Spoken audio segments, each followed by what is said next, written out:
Tunde Ebidero. People come to my DM a lot of times, or people have. This is Tunde Ebidero. People come.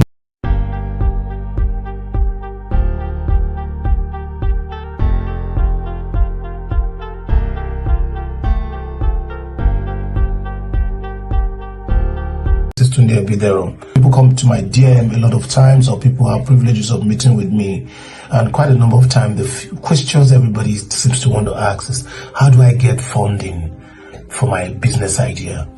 How do I get money? How do I get capital to finance my business ideas?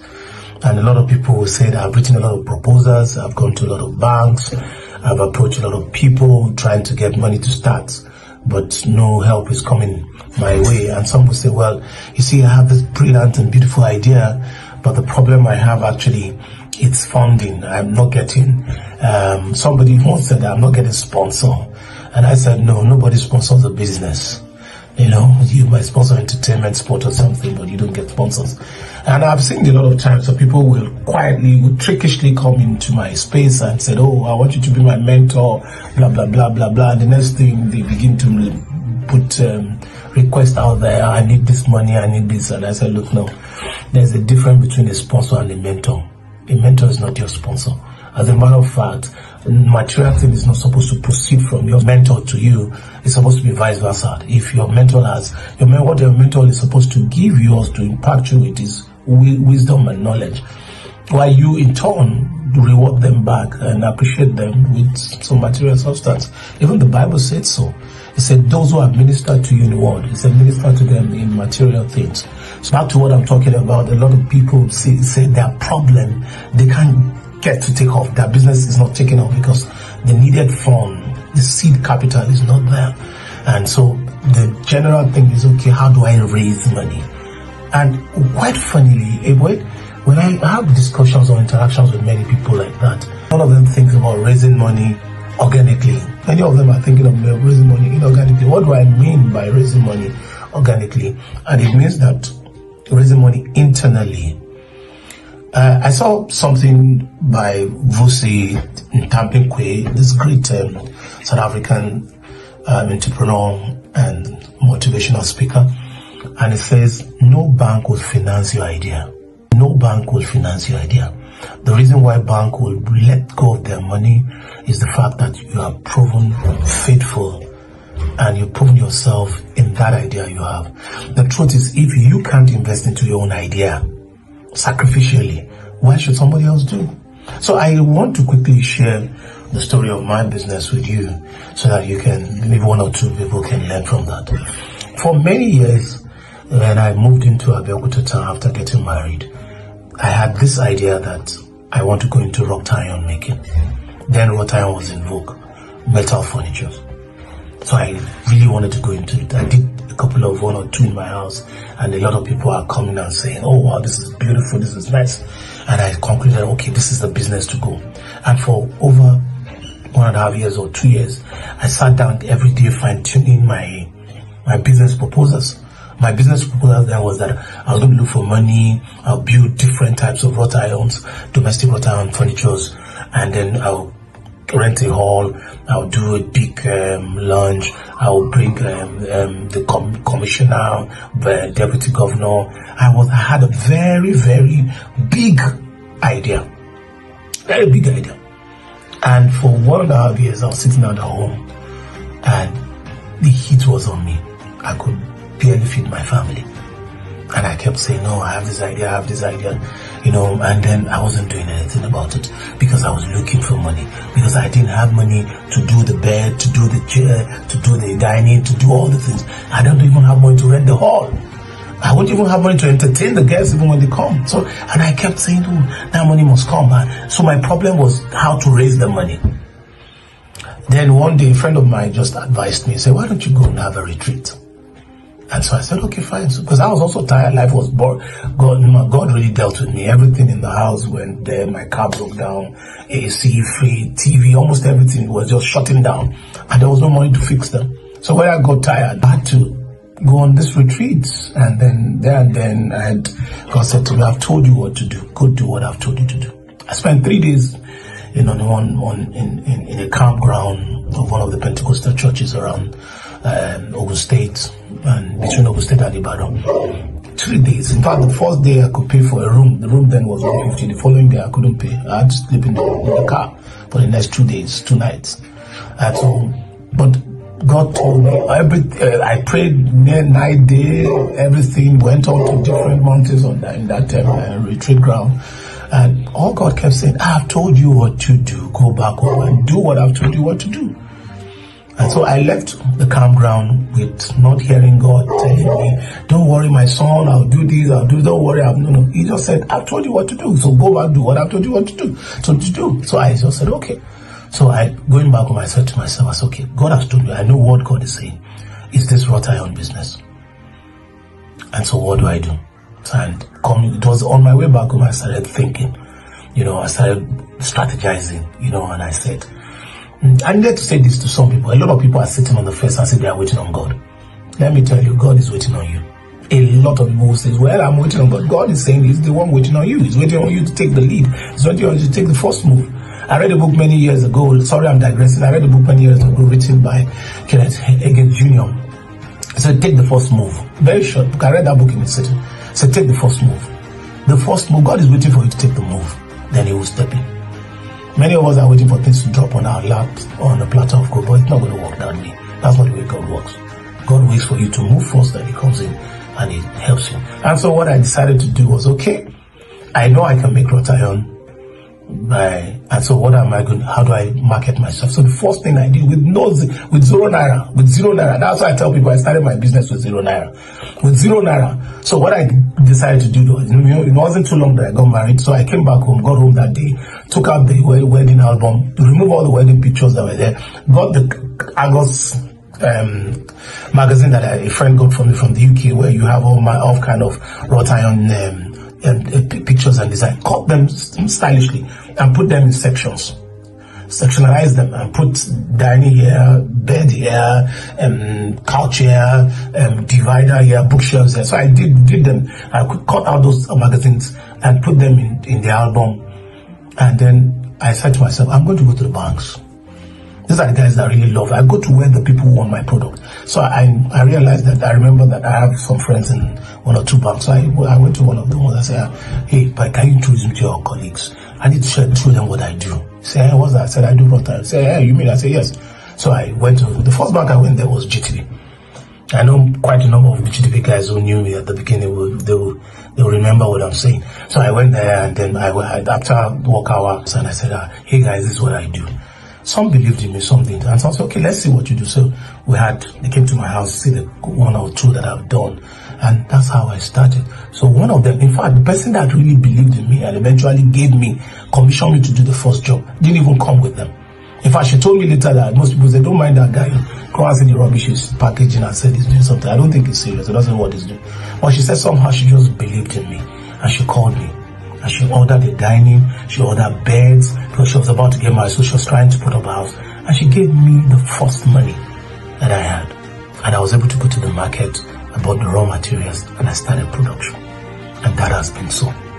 So the first thing I did was to market with nothing. So I tell someone, what is that business idea of yours that you think money is the one keeping you behind? If the money is not forthcoming, why don't you look for other ways to get it? I bet you'll be surprised that there are 1,001 ways by which you can get your business off the ground. Please note, don't start your business inorganically. Start it organically. God bless you. Once again, I'm your friend, Tunde Ebidero.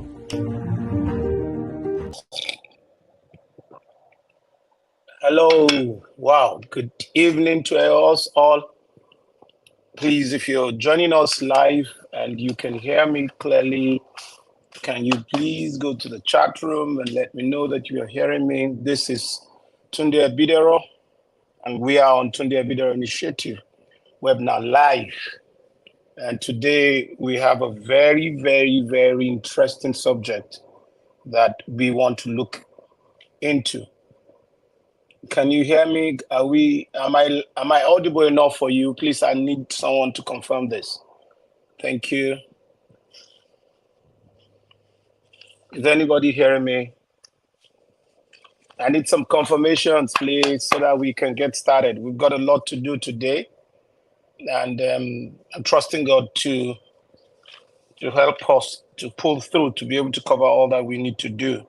But we don't want to keep you beyond just 1 hour, and we'll be out of here in the next 1 hour, in the next 40-something minutes. Thank you. Okay, guys, let's pray because there's really no time because our intro there took too much of our time. So let's pray. Father, in the precious name of Jesus, we thank you for yet another day. A beautiful day indeed it is, and we thank you for your commitment to our growth and to our success. You said in your word, you said you wish above all things that we might, and may be well with us, and we may prosper even as our soul prospered. It is your design plan, it is your divine plan and divine agenda that every one of us succeed in our chosen field. Thank you, Father. As we're going to discuss the things you've showed me, the things you've taught me in the past years, and the things you're still teaching me. And I pray, Lord, that many on this call will learn and we pick some value and will see transformation in their businesses and their ministry and their endeavor in Jesus' name. Thank you. And again, please welcome. All right. Okay. So let's quickly delve into it. But if you're joining us for the first time, and I please want to make an appeal to you, please subscribe, hit the subscribe button. One of the ways you can show us that you appreciate what we're doing is by subscribing to our channel and also hitting the like button. Please, we need you to do that because in a way it encourages us and then we can keep doing this. Well, you're aware I've been sharing my stories because I believe that someone out there, particularly in this time, this really time when things are hard, even the well-to-do are complaining. In the season we are right now, even the rich are crying. Like they said, the rich also cry. And I know that it's biting very hard. And what do? We need to find a way forward. One of the things that God has endowed us with is the ability to forge ahead as human beings.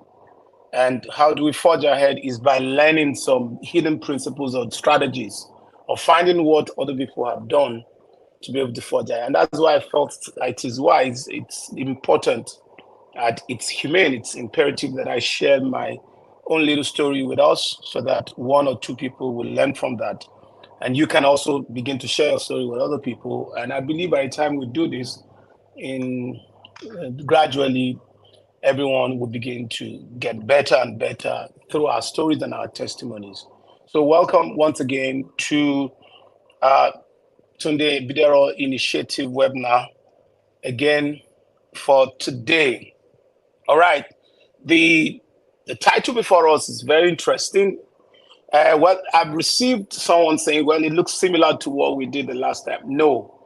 By the time we're through with this, you realize that it's not. It's a lot different.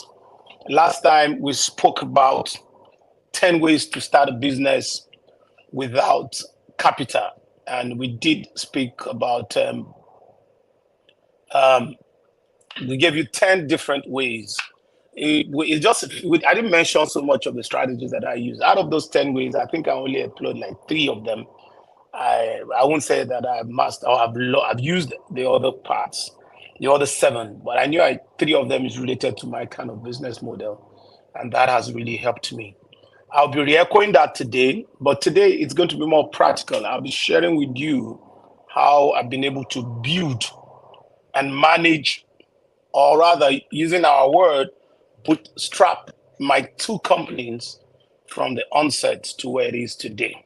I like to state categorically here that, with all modesty, to God be the glory, that in 2015, all I had left in January 2015 was 20,000. And that was when we started, just 20,000 naira, not dollar, 20,000 naira was all I had as at that time. And I think 2015 dollar was almost, I think it was about 200. So if we have, you know what that means. So that's what I think that's about, is it about $100 or so? That's what we're talking about. That's all I had. And we started that year. And today I can confidently and with so much gratitude to God, say that we've been able to move to over 10-digit figure. You see, from just 2-digit figure to 10-digit figure. That's what we've been able to do. And our staff strength has moved from 1 to over 100. There was a time we have over 100 staff workload. At the same time in our organization, we've been able to move from under the shade to our own structure, and we've been able to move from one factory to multiple factories in the beautiful country called Nigeria. And our monthly recurrent cost, which is known as MRC, is in 8 figures.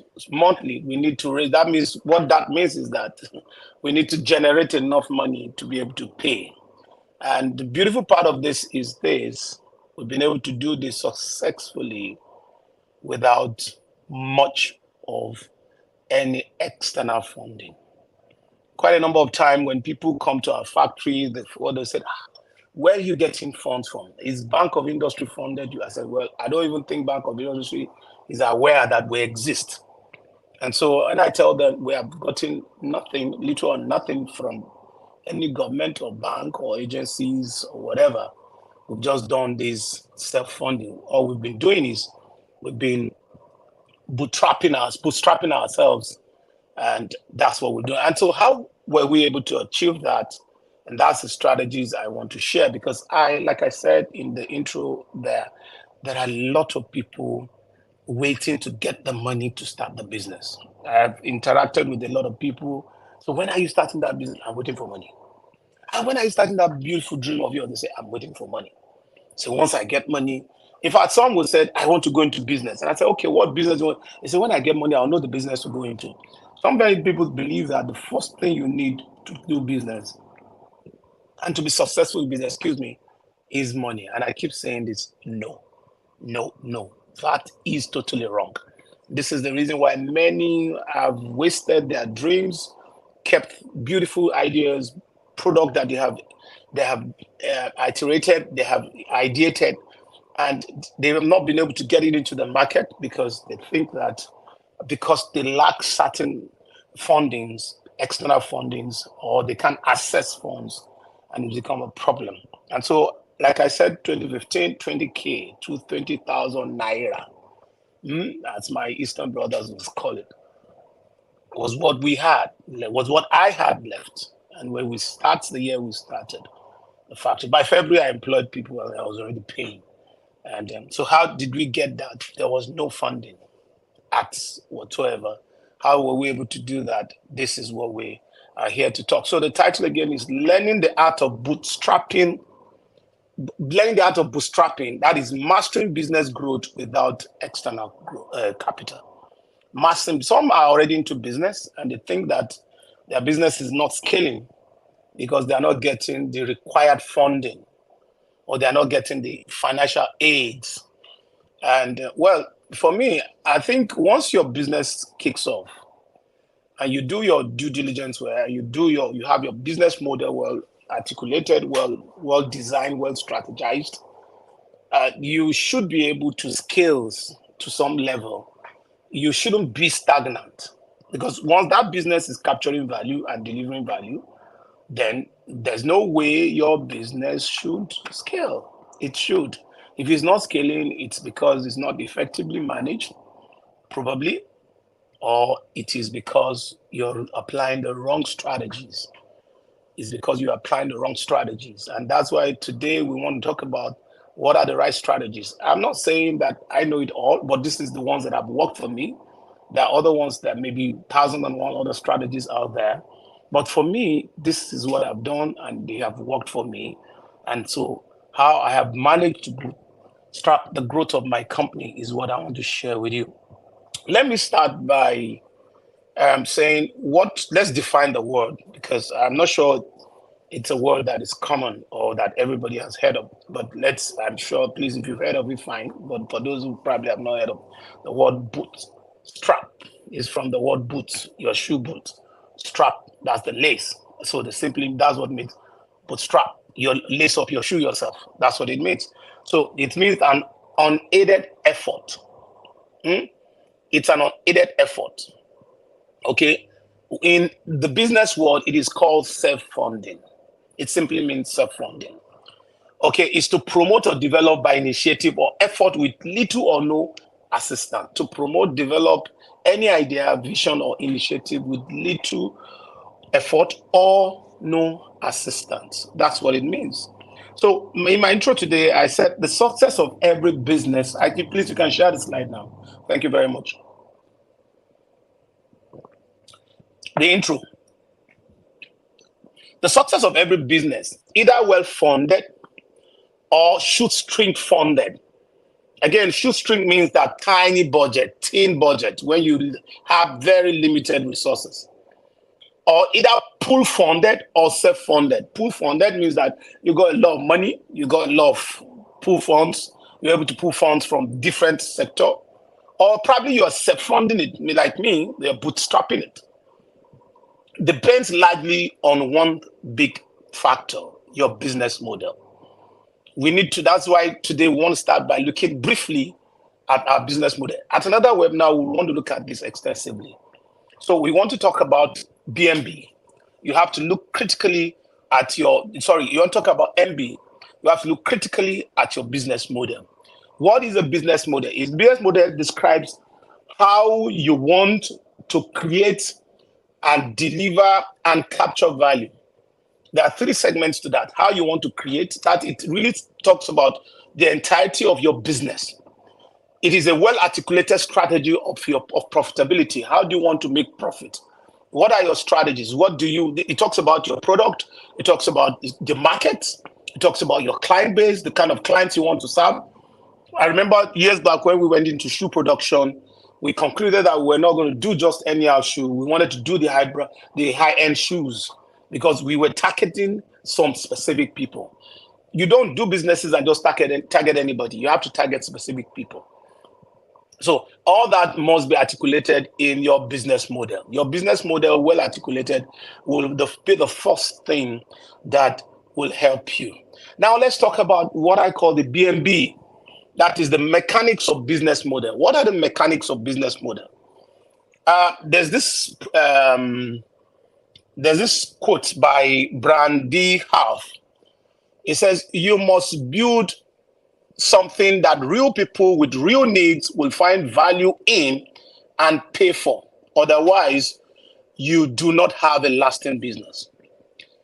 Okay, that's what that brilliant man says. You must do something that real people, that means there must be people, the market must be there, the value must be there. It simply means you must find something that captures the gap. They call it market gap.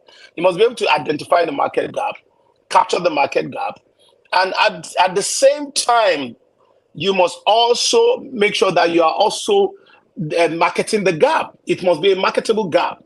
It's not enough to capture the market or to identify the market gap without ensuring that the gap you have identified is marketable. So, and like I said in our tribe, the physical meeting we had, there's a difference between invention and innovation. Until a product captures value, it's not an innovation, it's just an invention. So, and because the end goal of a product is that people must get to use it, and it's putting value at people. And so then there are three main areas of focus in every good business model. And that's the next thing I want to look at. The three main areas of focus in every good business model. And the number one is your value proposition. Your value proposition is the first thing you need to. And this encapsulates all your business concept. Then you have your business, your value delivery. This talks about how you want to deliver value to the market. Okay. Your business proposition outlines who your customers are and what you offer them, while the delivery details how you will organize the business to deliver to the propositions that you have made. How do you want to meet the customer's need? And then the capturing, that's value capture, is talking about how the proposition would deliver and the delivery, aligns with the return that you expect. For every business, the bottom line is very important. That is the profitability. Any business that is not making profit has no lifeline. Okay. And then just like every business that is not delivering value can't make profit, because people are only going to part with their money because you're offering them value. And so you just need to understand this simple thing. First, your value proposition. Okay. Then two, your value delivery. And then the third one, your value capturing. That's how you want to make profit, how you want to ensure that there's a return on investment, your ROI on what you're doing. Now, I also want us to understand something. We also need to, for us to be able to do this effectively, we need to understand the market dynamics, because every market has its dynamics, and we need to get to know this very carefully. What are market dynamics? Market dynamics are forces that will impact price and the behavioral pattern of producers, that is supply, and consumers, that is the demand. It will determine the demand and supply. And you need to understand that there are forces in the market. Those are competitive forces. Okay, we have some seasonal forces, weather forces. We have trendy issues, because some markets, and that's why I wrote somewhere, I said markets can be faddish, that they are trendy. It can be evolutionary because it changes overnight. The same product that is selling today may not sell tomorrow. No product stays on the market shelf for too long. After a while, a new product is going to come in and flush that out. And that's why you see we live in a system. Every business person must understand the ambiguity of the market, the volatility of the market. The market is very volatile. It changes overnight.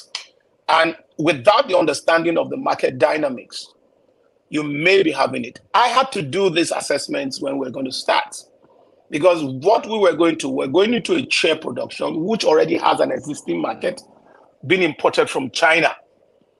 And we had to sit down and do our analysis, and we did our risk assessments. We did a lot of things, and we came up with the right approach, which is part of the approach I'm going to be discussing with us. So you must understand the volatility, the tendency to change quickly, and the unannounced and unpredictability, potentials of markets. Market don't tell you when things are going to flip.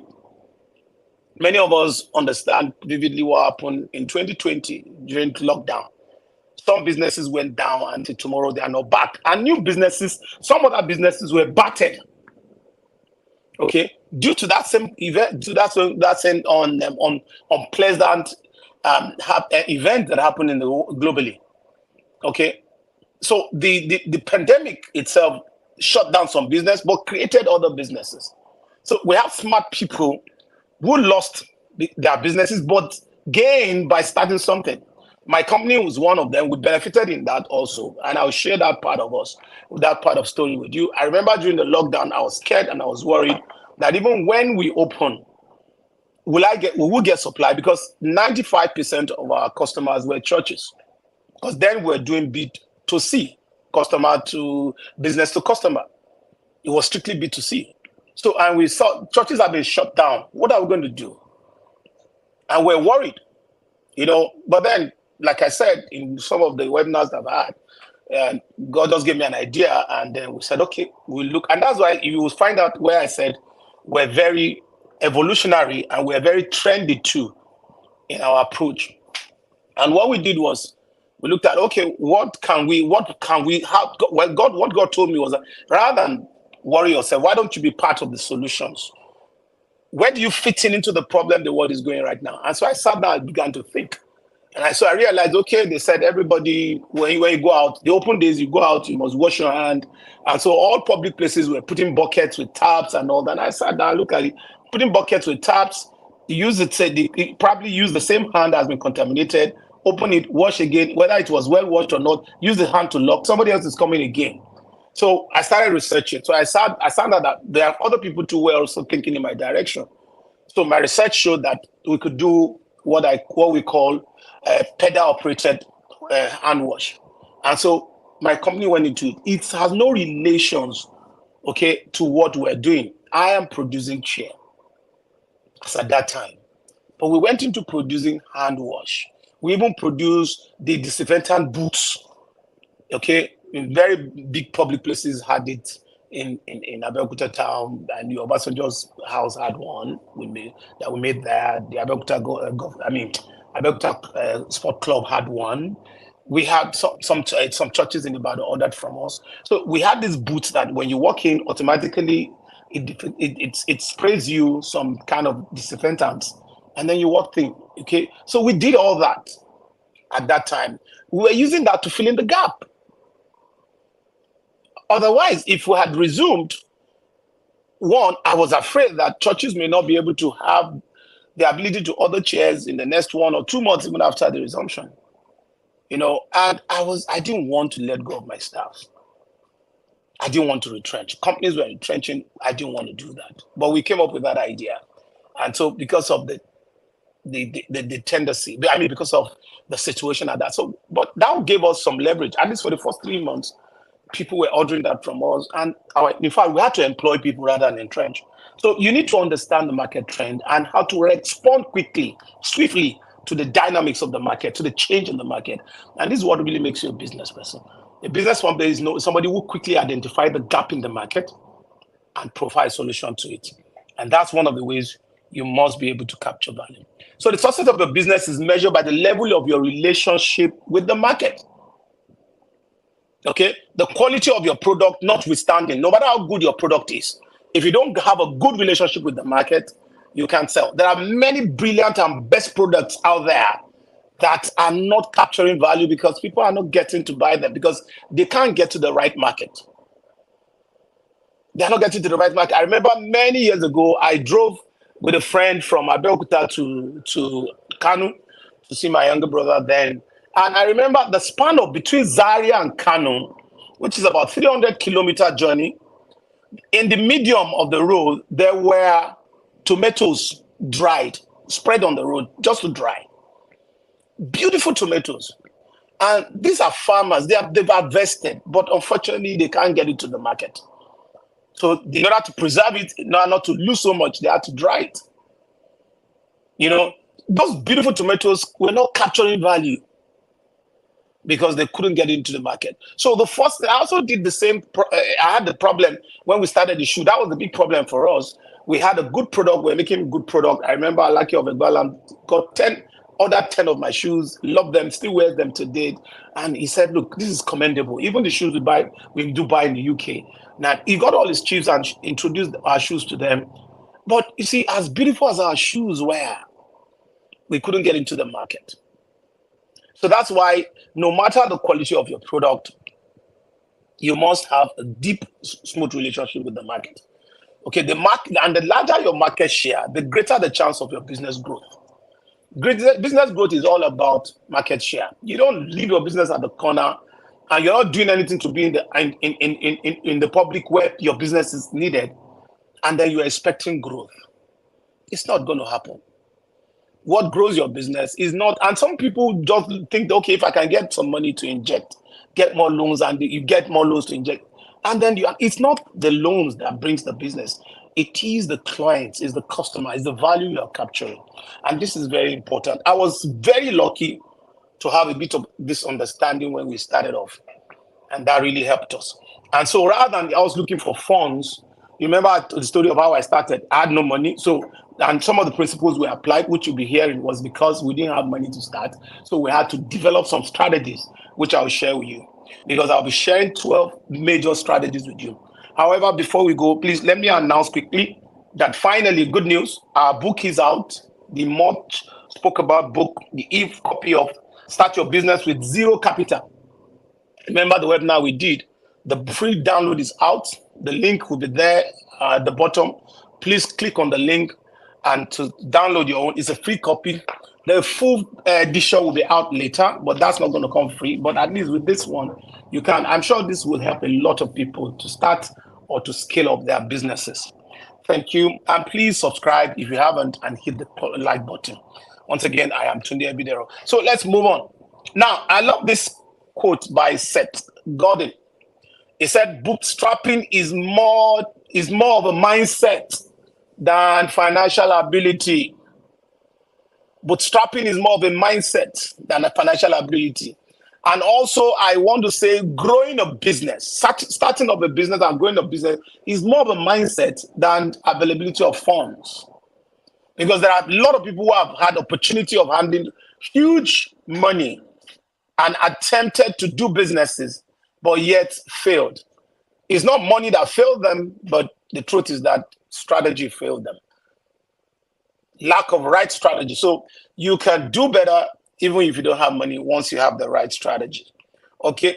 Now let's get into it. The strategies that enabled me to scale up my business despite the unavailability of inorganic funding. Now this I've grouped this into three segments. Still looking at the business model segment. So we're going to look at it under value proposition.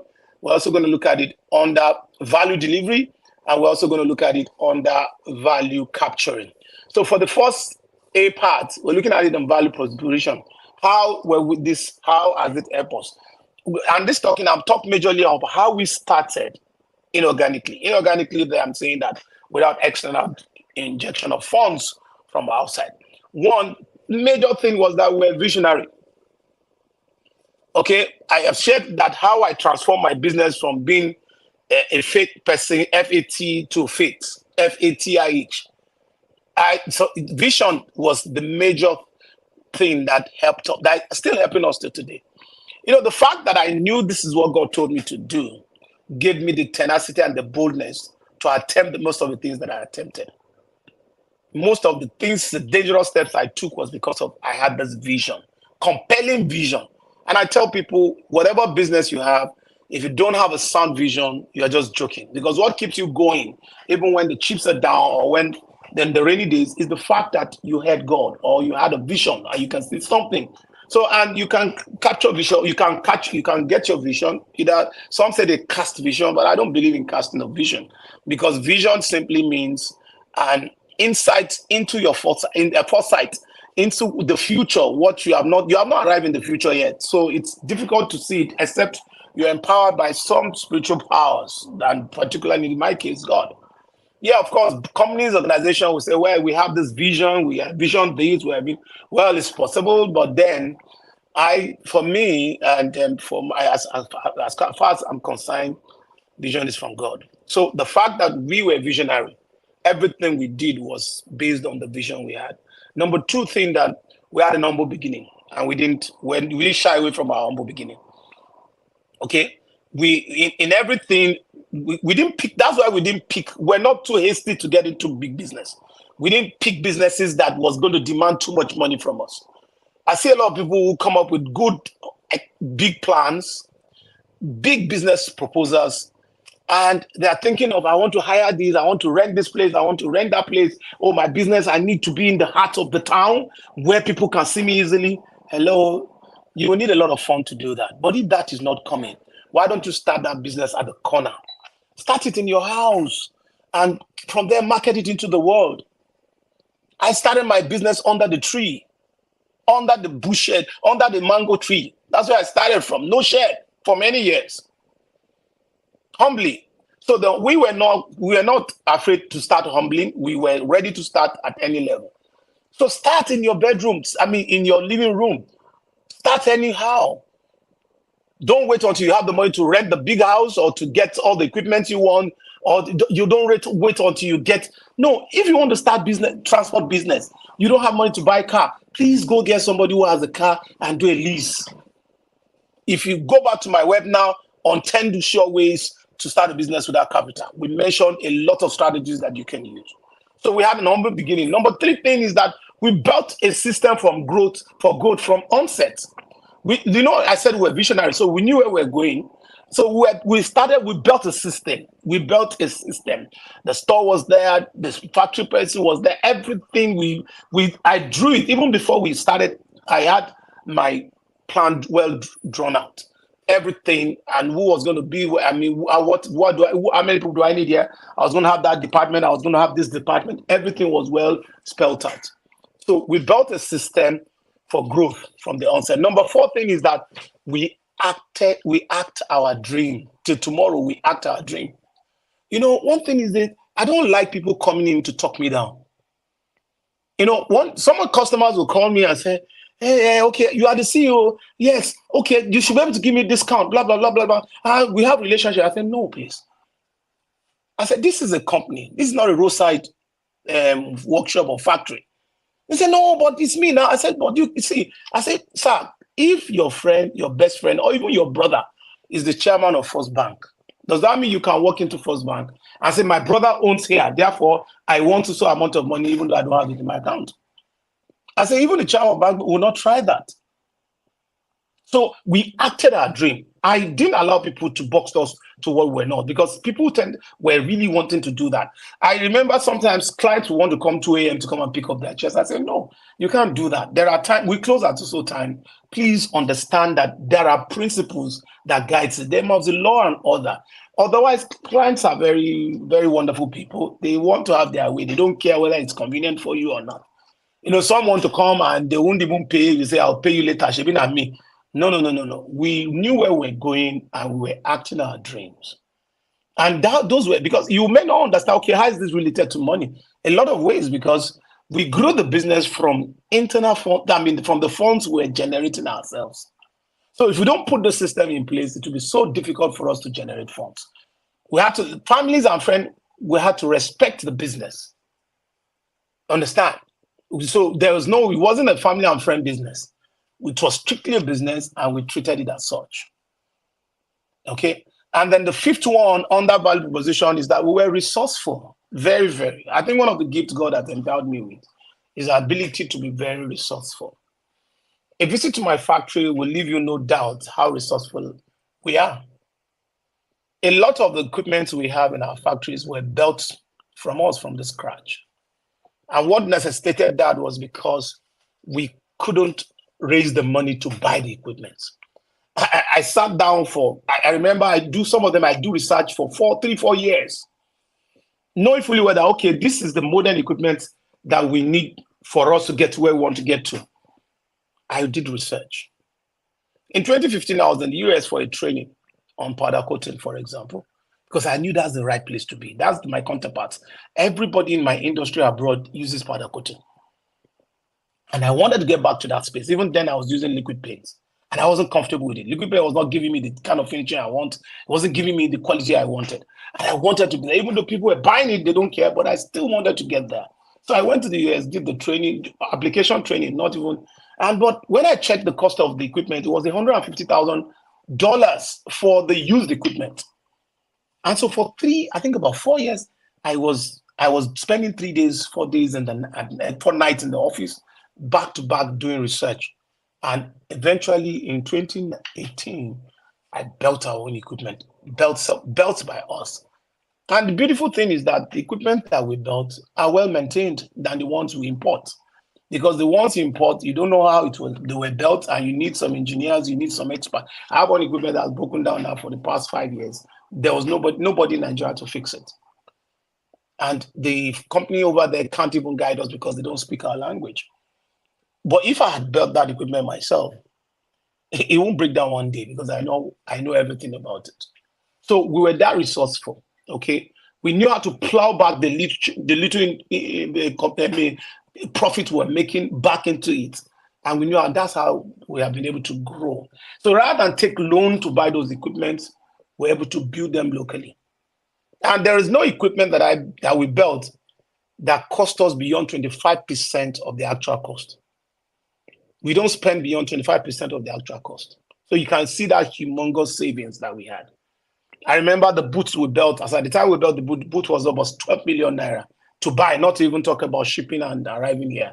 And it is a container size structure. But it cost us about 4-point-something million naira to build it. Internally generated. And the beauty is that we're not spending the money at once.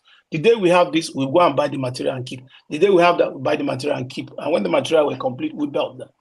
So gradually, so we're able to build. And today we have one of the best equipment we can think of. Quite a number of them were built by us. And that's how resourceful we are. Okay, we know how to recycle things. We saved on money because we don't waste. We try to recycle all our products. Okay, all our materials, thereby saving a lot of money. So that's how much we have been able to do in terms of value proposition. Now let's go on to value delivery. Okay. Please, if you have questions, please just write down your questions and we'll give you an opportunity to talk about it. But time is quite fast going. I need to speed up now. Value delivery. So value delivery means that how were we able to get the value to the customers? Okay. Number one, we were fixated on excellent quality delivery from day one. Okay. Now, when I said excellent quality, don't tell me, don't now say, oh, but is not the best in the world. No, there's excellent is a journey, like I've said. Today, excellent for you it will definitely not be your tomorrow's excellent because it's a journey, you progressed on it. But one thing is we formed an habit of improving on our quality all the time. We don't rest on our asses. We kept working on improving. Every day we're improving on our quality. We're adding something different. We're bringing something new. And we know that this is how we can get the customers to be faithful to us and to be loyal to us. And so we keep so we're fixated on excellent quality. And that makes us able to capture sizable markets because people can trust our product above others. People know that our product is better than even the imported one now. And so they can trust it. So they will rather go for Latin Prestige chairs than anyone else, even if the prices are cheap. So, and again, when you have a good product, you won't be underpriced. And that's one thing I like people to know. People think, okay, just get into business, crash the price. And then, of course, how do you crash price? Crash price means crashing quality. So you crash the price, the crash quality is just a matter of time. You can't survive in the scene because what keeps an organization, every business surviving on the scene is the quality of their product. If your quality is good, you'll be there for long. But if you just want to go in just like mercenaries and just take a bite of the market by offering anyhow price, it's just a matter of time. Your lifespan will be short. So we understood that. So we were fixated. Remember I said when we started shoe, we're not producing any shoe with fake leather. Well, our shoe was animal skin leather. That was what we're using. We refused to use synthetic leather. We're using the soles. It's only optional. We had leather soles, except those who request for rubber soles. Our shoes were top quality. We knew what we wanted, and that was a niche we didn't toil with. So we were really delivering on excellent quality, and we're still doing that, and we're improving by the day. Sometimes ago, a client called me and said, we bought your chair in 2016. Oh, we've been enjoying it. We want to buy more. I hope your chair is as good as that. I said, my chair is better than what you have. As a matter of fact, if you buy now, if you take it in there, you might want to remove what you had there before. I said, because we are improving by the day. And I said, wow, that's it. And indeed, when they ordered and they saw it, they were happy with what they saw. So that's one of the things that helped us to grow without external funding. Number 7 is we're evolutionary. We understood the concept of evolutionary. That means we're evolving progressively, okay, in terms of quality, in terms of design, in terms of product, in terms of process, in terms of marketing, in terms of management. We were always innovating, okay? And then there's this concept called the purple cow concept by Seth Godin. Okay, and that means that if you want to take a product to the market, make it exceptionally different from others. And so this worked for us when we're starting up, and I'll share that story briefly, even though our times are really fast going. When we're going to start, and I looked at the market, I knew that, okay, we had the category king. Who were the category kings at that time? The champions of the market were the Chinese banquet chairs. And they had flooded everywhere. Number one, I did my assessment. I knew we couldn't beat them in price. I don't do war price in my business because that's the wrongest thing to do.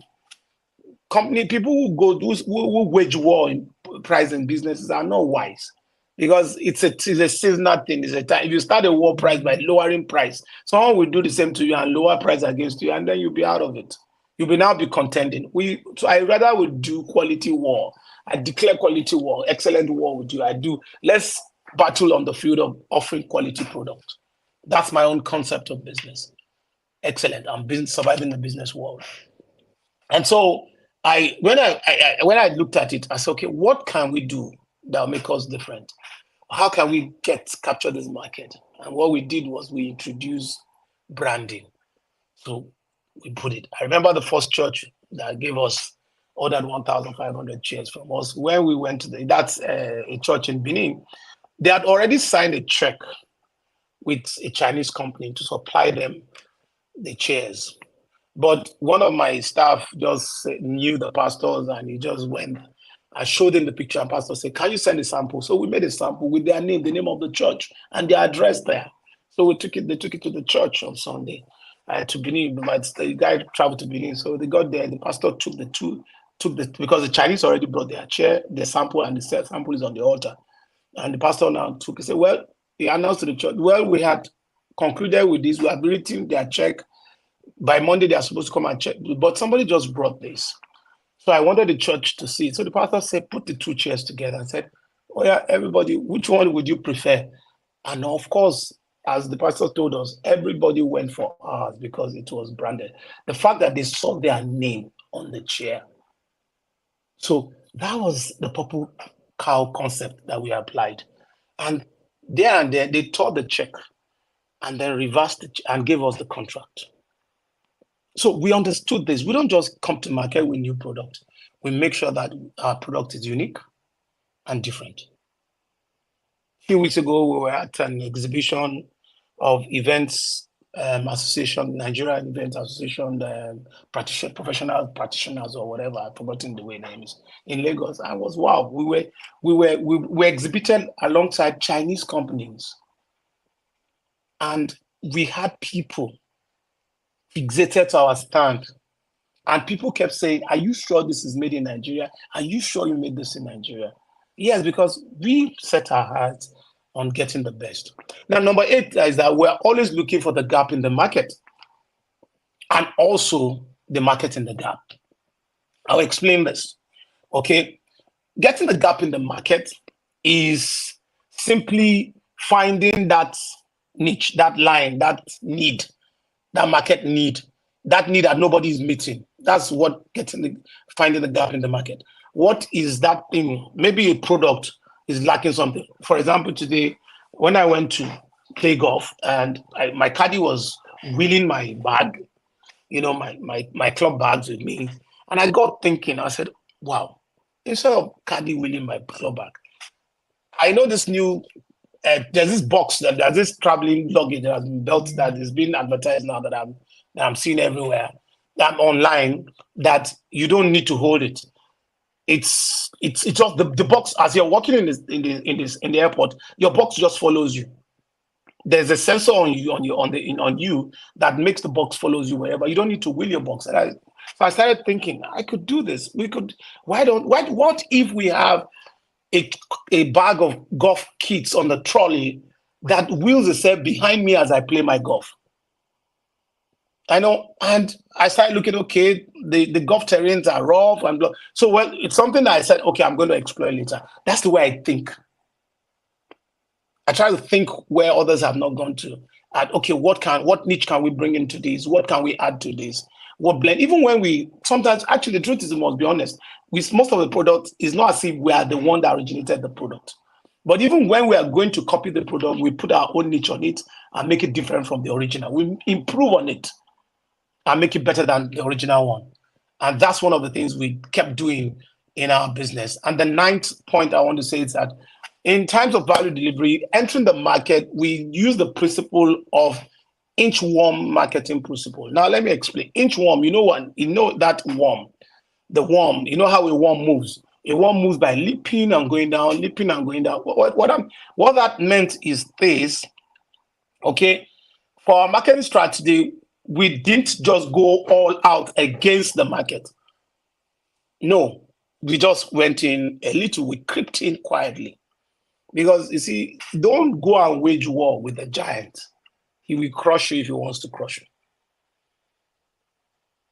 Particularly when you're not strong. We're fortunate to have listened to a message by Dr. Mesal Tabil in Ghana, one of the people that I follow. Is the owner of the Central University in Ghana. And he taught a message on He said, you don't go out against the giant until you are prepared. And so we learned that lesson from there. So we didn't just go, okay, let me get all the money. I must. Most of the people believe that, okay, to enter the market, I need to do billboards, do this, do that, and do everything, do TV adverts, do everything. That will require money. Now, that does not guarantee your growth. That does not guarantee you may capture the market. Because, okay, imagine, I remember a drink came out and competed against Coca-Cola a few years back. And everybody thought Coca-Cola was done for. And this drink was everywhere, adverts everywhere, blah, blah, blah. They were blasting, and I just laughed.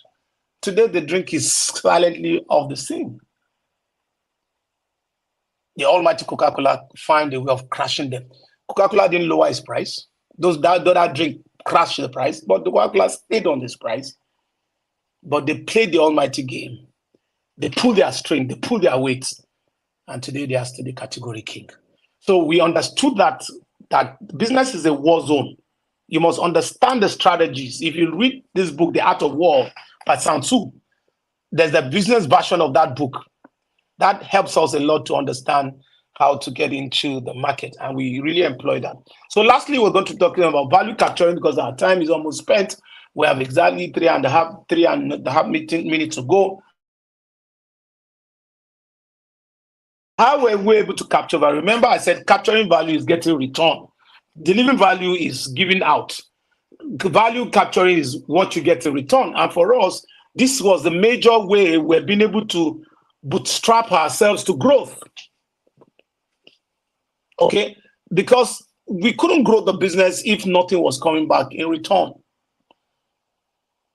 We've been able to scale because we were very strategic about our return. So the first thing we did is we built a cash flow business model. That is by avoiding credit sales from the onset, no credit. Like I said, we didn't operate a family and friends business. Every family had to respect, and friend must respect the business. So we didn't tolerate, we had no zero tolerance to credit. At some point, we attempted to give some limit, but when we saw the backlash, we quickly stopped it. And the point is, for example, you pay full money, you pay your advances to produce your product, then before it leaves the factory, you pay your full money. Because that's our life. The soul of the business is the money. And since we're not getting, and we're not depending on external funding, we need to generate our own money to keep us going. So we avoided credit. I've seen a lot of people getting funds, external funds to run their business, while their value they ought to be capturing is out, people owing them. They're borrowing money. Why are you borrowing money? Say, people are owing me. They bought my goods and there's nothing in my shop, so I have to carry stock. And yet you are borrowing money. Then it's not the borrowing of money that's the solution to your problem. Stop that business model. It's not working. Look for cash flow business model. That's the thing. Moreover, a bank will not even borrow you money if you don't have a good cash flow. You may have the best business. You can't get money from the bank if you don't have a good cash flow. I said it, Busi Tambiko said that, and I said it earlier. I think in the intro. Number 11 is that we built a pre-sale or pre-order business model. You remember this, those of us who were on the webinar, the last webinar we had when we talked about starting your business with zero capital. It's also in the book. You can go in there, you find most of this business model in the book. Please download the book once again. Get to the link, download the book. It's free. And you can save it on your system and read it as long as you want. Please download the book. Okay? And please, when you do and you read and you get any testimony, share with us. That will encourage us. We're doing these things free, and we believe that some level of commendations and encouragement should also be granted unto us. Thank you. So we built a pre-sale. Pre-sale means that people order, pay. So we use the money they are paid to produce the chair or produce the product. So instead of going to look for money to produce it, no, they pay, so we use the money to produce. They pay their balance, we use the money. And again, that's why for us, we were very careful about our cash flow model. Because you see, when you pay certain percentage, the percentage you are paid may not finish the job. So it's probably the balances from the previous job that we used to complete your own. Then we need your own balance to complete the next job. So we were very careful and we didn't toy with our balances, and we're very strict on that. No matter who you are, we don't release shares, we don't release product to you until you are paid. Apology to anyone who feel offended, but this is why we had to do it. It's because that's our life wire. Otherwise, we would have been out of business by now.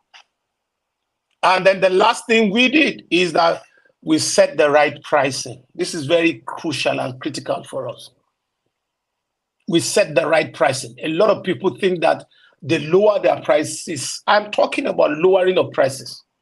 They believe they can lower their prices to be able to capture bigger markets. Oh, this person is selling at this price. If I offer my own a lower price, people will come to me and go to the person. It doesn't work, my dear. It may work for a while, but you can't sustain that. You know why? The danger is that you are lowering your value capturing.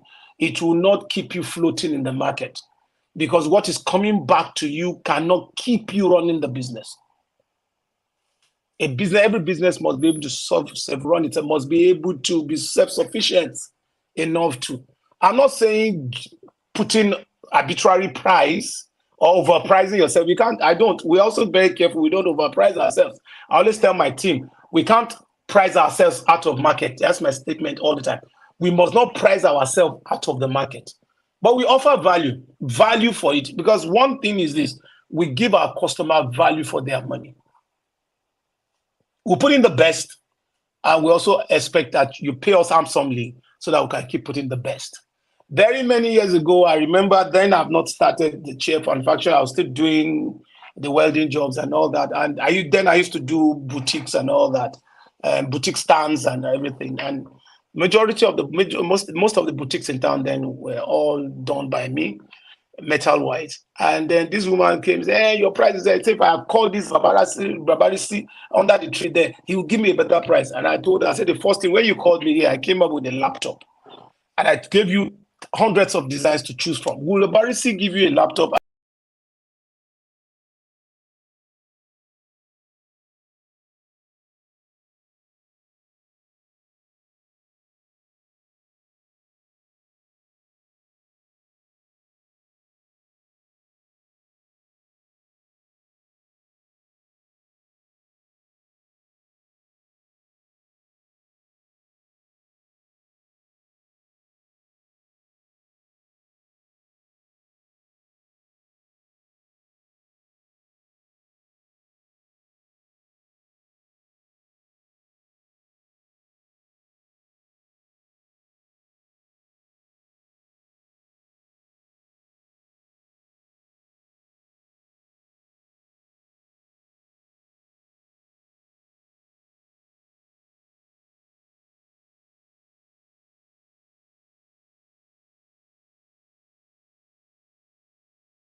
Okay, can everyone hear me now? I'm so sorry. I don't know what happened. There was a bit of glitch there. So I told the lady, I mean, the value I'm offering you, the man under the tree can't offer you. And the quality, and so she had agreed and she paid me. So good thing, like Yoruba will say, good things deserve good reward. Price is a reward system for hard job, for good job. If we have labored very hard, then we should be handsomely rewarded. Not over duly rewarded, but handsomely rewarded. So we understand this very clearly. And that so far, that's the 12. These are the 12 strategies that we've used to bootstrap our business to growth. I want to believe that we've learned one or two things. So I'll quickly let if there are questions, please, I think we can take questions and then before we call it a day. Thank you very much.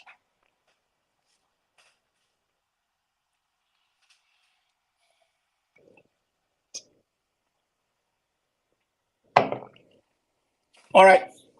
Please, you can reach out to me on any of our social handle if you have questions. The time is past spent, and I intend that we will end this in 1 hour. Or currently it's 1 hour, 4 minutes. Apology for that. So I think we'll draw the curtain at this point. Please don't forget that this book is out, and also my first book, Your Business as a Mission, as a Ministry, is also there. You can get them on Amazon if you're outside the country, Kindle. You can get them by direct order, or if you're in Abuja or Lagos, they are available in some major bookshop in Abuja. It's in Roving Heights in Lagos. It's in also bookseller in Ibadan. Well, they have it at there's another bookshop in Victoria Island. That they have it. Quite a number of bookshops. These books are there. In even some churches, book stands, they are there. You can place order directly, get your copy, and read this and learn one or two things. So thank you very much, and good night.